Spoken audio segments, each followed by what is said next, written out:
Chers collègues, ce rapport sur le remplacement des rames réversibles illustre une nouvelle fois les limites d'une politique des transports régionaux menée sans vision d'ensemble. L'exécutif se félicite d'une stratégie de l'offre avec une hausse de la fréquentation de 30% en 10 ans, en omettant tout simplement de rappeler que c'est avant tout une tendance nationale, comme le souligne d'ailleurs le rapport de la Cour des comptes. Mais la réalité quotidienne contredit votre autosatisfaction permanente, retard, suppression, rames inadaptées et matériel vieillissant rythment encore trop souvent le trajet des usagers du Grand Est. La région affiche des ambitions certes quantitatives, plus de trains, plus de dessertes, mais néglige la dimension qualitative.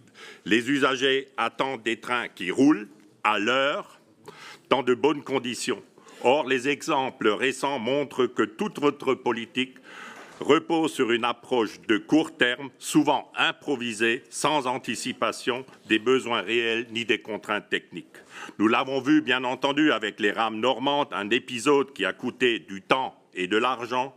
Nous l'avons vu encore plus récemment avec les rames TER transfrontaliers, censés circuler en Allemagne, mais qui, comme l'a rappelé ce matin notre président Laurent Jacobelli, ne peuvent pas franchir la frontière en raison d'incompatibilités techniques.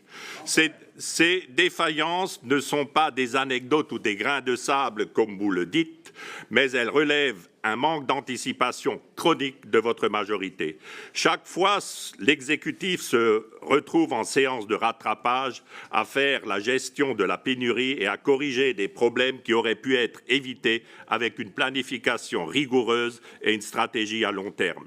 Les mêmes causes produisant les mêmes effets, décisions précipitées, coordination insuffisante entre la région, la SNCF et les constructeurs, et au final des désagréments pour les voyageurs.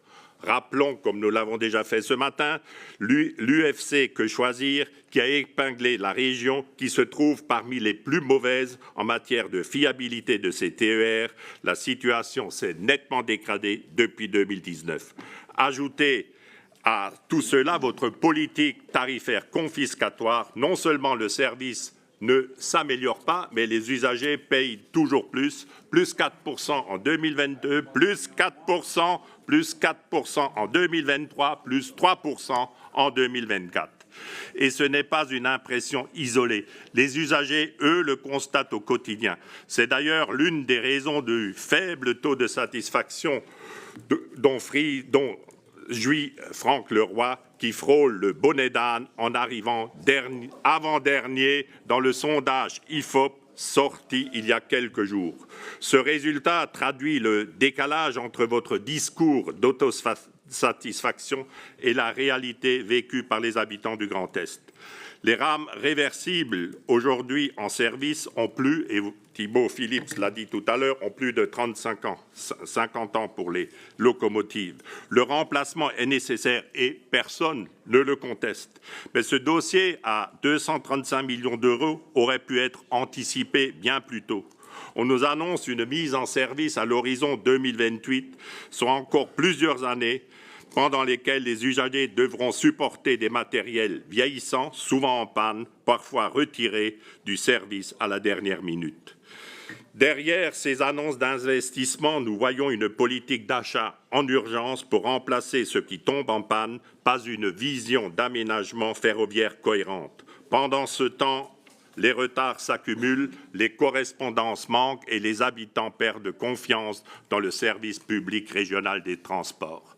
Ce manque d'anticipation, ajouté à des choix de matériel parfois inadaptés, se traduit par des lignes saturées, des conditions de voyage dégradées. Les agents de terrain le savent, les usagers le subissent, mais l'exécutif continue à nous présenter un discours triomphaliste.